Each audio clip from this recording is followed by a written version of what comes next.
Salut, c'est François.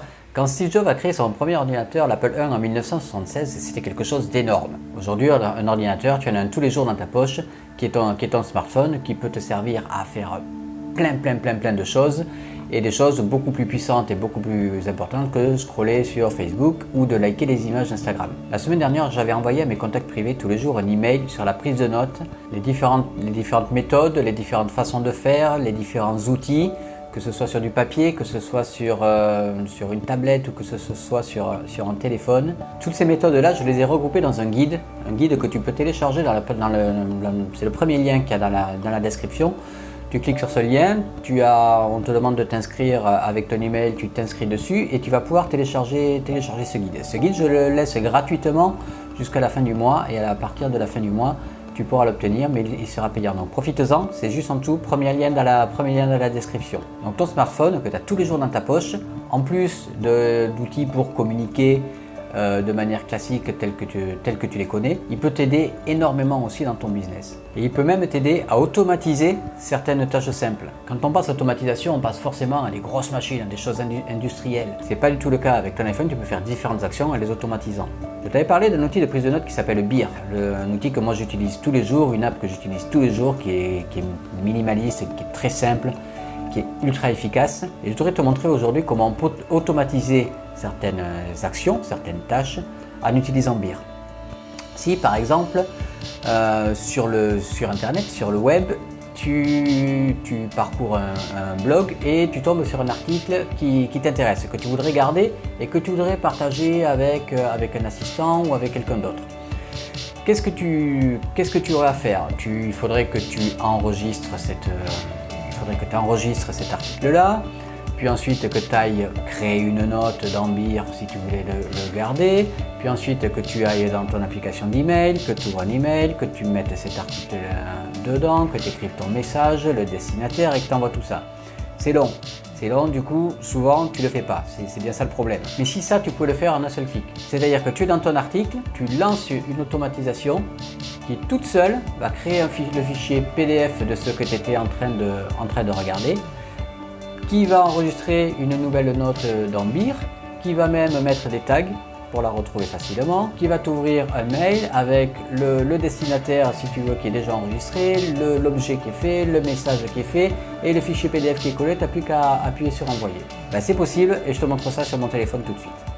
Dans l'application raccourci, donc pour créer cette automatisation, on crée donc un nouveau raccourci. La première chose dont on va avoir besoin, c'est d'obtenir une page internet. Alors donc on le recherche là-dedans, c'est obtenir le contenu de la page, web. Voilà. Ici où on aura donc l'URL. Après à partir de là, créer un PDF. Donc on crée le PDF et tu vois que depuis l'action, en fait lui automatiquement raccourci me met l'action de l'avant.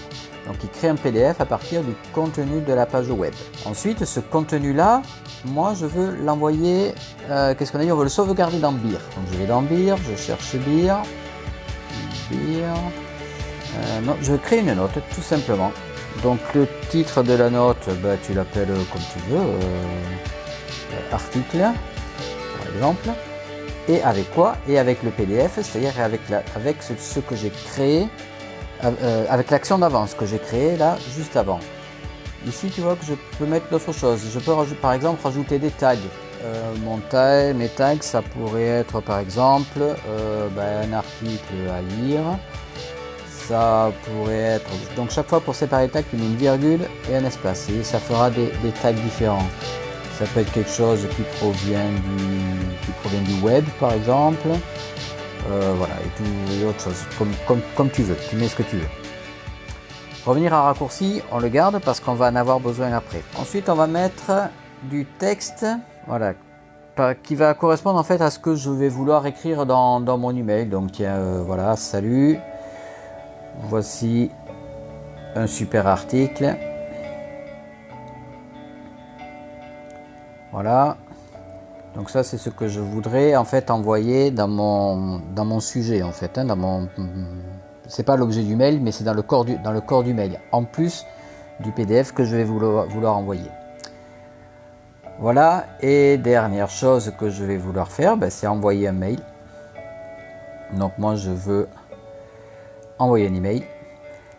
Donc l'objet, tu peux mettre, tu vas adorer cet article. Ça c'est ton objet de l'email par exemple. Et tu vas envoyer quoi? Tu vas envoyer le texte, donc ce qu'il y a au-dessus, mais c'est pas tout.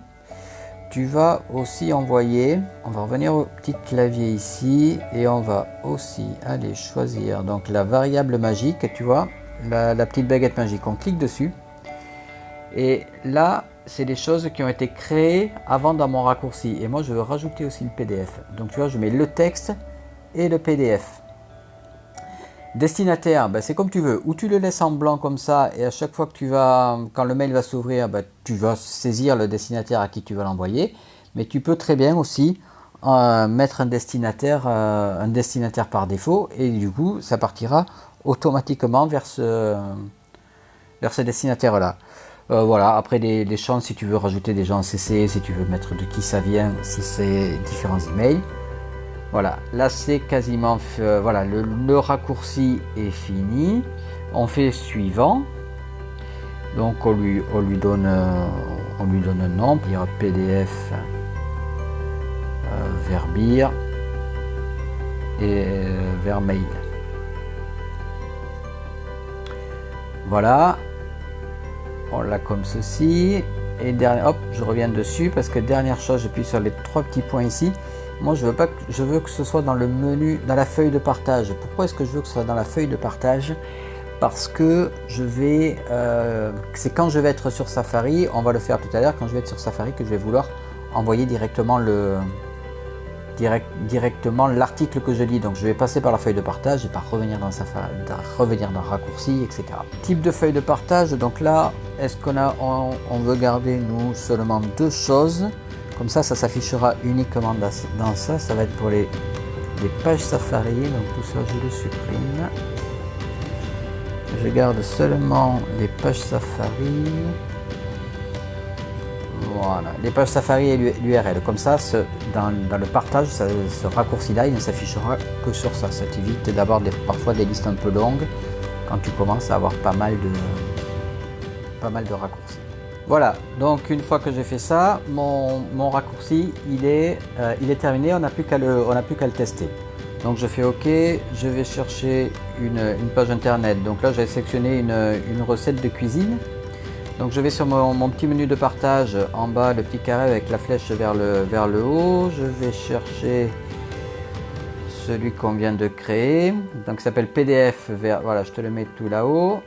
Hop, je clique dessus. Donc, tu as vu, c'est en train de mouliner, là c'est la première partie en verte, là sur Safari, c'est en train de mouliner. Le raccourci est en train en fait de télécharger, d'avaler tout le contenu de la page. Hop, il est passé à l'étape suivante, il est en train de créer le PDF, tu as vu que c'est en train de mouliner dessus à partir de ce qui s'est fait avant. Voilà, donc là j'ai vu que ça a été créé dans BIR, maintenant ça m'ouvre automatiquement ma note, mon email que j'envoie ici à qui je veux. Voilà, donc je quitte ça. Si je vais voir dans BIR, je retrouve bien mon gâteau sans œufs là que je voulais faire avec les tags que j'avais notés juste avant et le titre de la note que j'avais mis, article, dans mon raccourci. Voilà, tu as vu, donc en seulement un clic, tu arrives à faire toutes ces actions-là qui t'auraient pris quand même beaucoup plus de temps. Cette automatisation qu'on vient de construire dans Raccourci, tu peux en faire plein d'autres. Tu peux en faire plein d'autres avec BIR. Tu peux faire exactement la même chose avec une photo aussi. Par exemple, tu es dans la rue, tu tombes sur une affiche, tu tombes sur une vitrine, tu tombes sur quelque chose dont tu veux te rappeler, tu te dis ah ça je veux le garder pour une idée, ça va me servir. Bam, tu le prends en photo. Clac, ça peut te le mettre immédiatement dans BIR et si tu as besoin de l'envoyer, tu peux l'envoyer. Tu peux changer aussi la façon d'envoyer de l'email par du SMS ou par du WhatsApp, ce que tu veux. Tu peux construire ce que tu veux, tout dépend de ta créativité, de ton imagination et de voilà. Après, il suffit de mettre une brique sur l'autre pour construire le raccourci. Qu'est-ce que tu peux faire d'autre? Si tu reçois une réunion partagée, par exemple, avec un contenu à l'intérieur, tu peux balancer tout ça automatiquement dans Beer pour pouvoir prendre les notes de réunion directement avec le template qui est tout fait par rapport à la réunion. Tu peux créer des listes de tâches et les envoyer automatiquement dans ton app de rappel comme Things ou Rappel ou Google Task ou ce que tu veux. Voilà, les possibilités, elles sont énormes. Donc c'est de l'automatisation simple juste avec ton iPhone et ça peut t'amener à des choses absolument incroyables. Donc toute cette semaine-là, on la consacre à l'automatisation. On va parler de ça encore jusqu'à la fin. Si tu veux ne rien louper, inscris-toi donc vite dans le premier lien là, qu'il y a dans la description. Tu auras encore la chance de recevoir le livret sur la prise de notes gratuitement jusqu'à la fin du mois. Et à demain pour une nouvelle vidéo. Salut!